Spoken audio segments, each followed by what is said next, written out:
Hi everyone, I'm Callie. I'm a Master's of European Studies student here at the University of Guelph, and I did my undergraduate here in Classical Studies and Art History. And I just want to say welcome and congratulations on starting your Master's and congratulations on getting started as a TA. I know for me, being a TA changed the way that I viewed my future. So for some context, this past summer, I worked at the College of Art's Dean's office, where I worked on recruitment and retention, and just working a lot with first-year students and their sense of belonging here at the university. So I kind of wanted to touch on that today because the courses that I TA'd were really, really big. They were 300 to 400 person classes, and it's really hard to create a sense of community there, and it can sometimes feel like you're a grading machine as the TA, where you don't get a lot of interaction with your students, only really by email and office hours, and seeing them when you're watching them, invigilating their exams. So I just want to talk about some of the ways that you can create that sense of community when you don't have seminars and you're not instructing the students, but it's still really important to make those people in the crowd feel like they're not just a number. The first step I would take is to just show your face. If your supervisor allows and time permits, I would take the opportunity on the first day of class to introduce yourself, explain that you're in your master's, explain what a teaching assistant is, because students coming in, they know what the acronym of TA means, but they don't know what it really means. Oftentimes I have students emailing me saying Professor Gibson, they don't really know how to address me, and they don't really know what I do or what my role is in the university, or if I was a staff hired here to act as a teaching assistant. So you just want to help separate that distance from them and let them know who they're going to be talking to through email and who they're going to be visiting in their office hours. It's really scary for a first-year student to come in and ask for help because that's something that their high school teachers, and it's a rhetoric that has been taught to them that university and staff and professors are not there to help them. So you need to create that welcoming environment. So when they get there, ask their name, ask what major they're in, ask how they're feeling, how they're doing, if they're enjoying the course, if there's anything they're struggling with.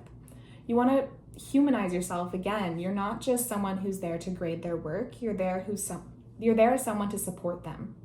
So you want to let them know that, and you want to let them know that they're able to reach out for help not only in this course, but throughout their university experience.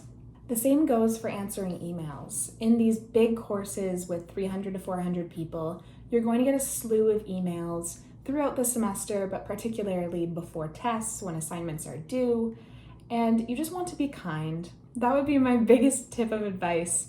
When you're getting so many emails, it's super easy to just revert back to a robotic answer when you've been answering the same question over and over again.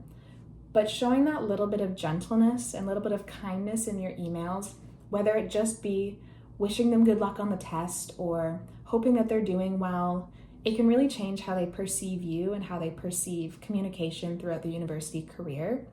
The first year students coming in this year are going to be 2005 to 2006 students. So they're freshly 17, 18, and as we know, the end of Gen Z and the beginning of Gen Alpha, they are very sensitive to tone over digital communication. I mean, they grew up on phones and they grew up texting. So they're extremely sensitive to how you speak to them, but also the tone that you use. So be encouraging and gentle in your communications, and that can really change how they view the support that's available to them. This is a little bit of a personal anecdote, but I had one student named Emily who I exchanged emails with a couple of times, and whether it be subconsciously or I did this intentionally, but I gave those little tidbits of encouragement and gentleness, I'm terming it.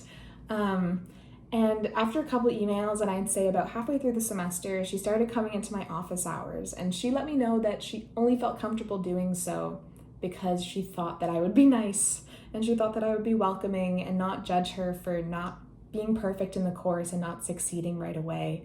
So that little bit of effort and intentionality that you can put into your communication with students can really change the way that they approach things and their university experience as a whole. So you want to show that you too are a student and you understand, and although you're grading and supervising their work, that you realize that they're also human beings. And then continue on there. When you get to the exams and the finals, this isn't the case for every course, but you'll likely be in person invigilating their exams. And beforehand, walk around, say hi to people, ask how they're feeling, if they're stressed or if they feel ready for the test. ask people's names, and if you can, remember some faces, because that will make them feel a sense of belonging, and that will make them feel like you care, and that will make them feel a little bit more confident in that moment. This next little bit of advice won't be applicable to everyone, and it's not an expectation at all, but if you are looking to build more of that sense of community for yourself, but also for your students, there's a bunch of clubs at the University of Guelph for every single major in the College of Arts. So if you're inclined and if you want to get involved in that way, another great way to create community is to show up at some of those events and talk to people and say hi. And you might make friends yourself, but also it's another chance to show your face to your students and show that you're there for them, and also to engage with them as equals in some ways, like you're both in this ecosystem of the university. And so overall, if I were to sum up my little notes here in a couple of sentences, I would just say, be kind, be gentle, be considerate, and also know that if you only impact like 10 or less students and you make those really good connections with them, that itself is worth it, because the effect that you're going to have on them and that they'll spread to any friends they make in the course and anyone who potentially wants to take the course in future, their good experience is better than none. So good luck getting started. I unfortunately couldn't be here in person today. I'm going to be out of country, but I'm looking forward to meeting you all when I get back. And if you ever have any questions or just need a bit of advice from someone who's gone through your master's, don't hesitate to reach out. I'm sure anyone here could pass along my email, but I'm Callie, and good luck today.